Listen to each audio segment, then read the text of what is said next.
One day, 13-year-old Jared read a story about a boy named Wilford who liked to surprise people with gifts.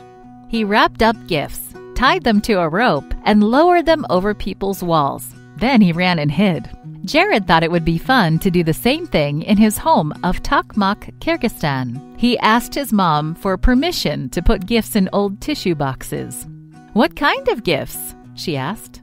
"Some toys and whatever else I can find," Jared said. His mom liked the idea. Jared and his younger brother Sam had cars and Legos that they had brought along when their family moved from Argentina to serve as volunteers in Kyrgyzstan. Many neighborhood boys were poor and didn't have toys. Jared told a school friend, Camille, about the plan. "Let's put some toys in boxes and throw them over walls," he said. Camille grinned in excitement. He thought it was a great idea, and he wanted to help, even though he didn't have any toys to give away. The boys took 2 tissue boxes and filled them with Legos, toy cars, scarves, and bars of soap.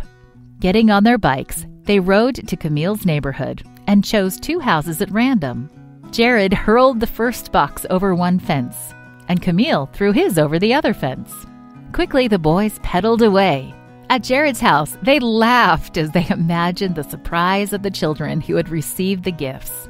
Sam, Jared's brother, overheard the laughter. "Can I join you next time?" he asked. A few days later, the 3 boys got together to prepare more gifts. They invited another boy from school, Kozembek, to join them. The boys filled 2 shoe boxes, 2 empty tissue boxes, and 2 plastic bags with a variety of toys, scarves, and soap.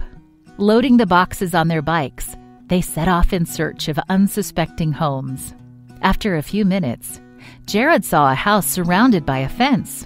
The yard was filled with trees. "Sam," he said, "throw your bag into that yard."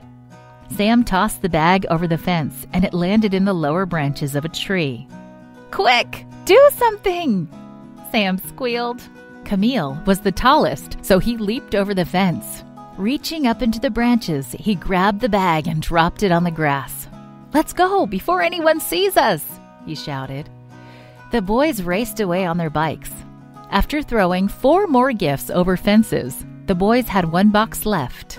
Jared spotted a house with a large metal gate. "Quick, push the gift under the gate," he told Kozembek. As soon as Kozembek pushed the box under the gate, someone yelled, "Why are you putting garbage in my yard?" As the boys quickly rode away, they heard the voice suddenly exclaim from behind the gate, "This isn't garbage, it's a gift." During family worship that evening, Jared and Sam excitedly told their parents about what had happened. Their dad was pleased. He led the family in prayer for all the people who had received the gifts. Jared and Sam are still throwing surprise boxes over people's fences. No one knows that they are responsible, and that's how they want it.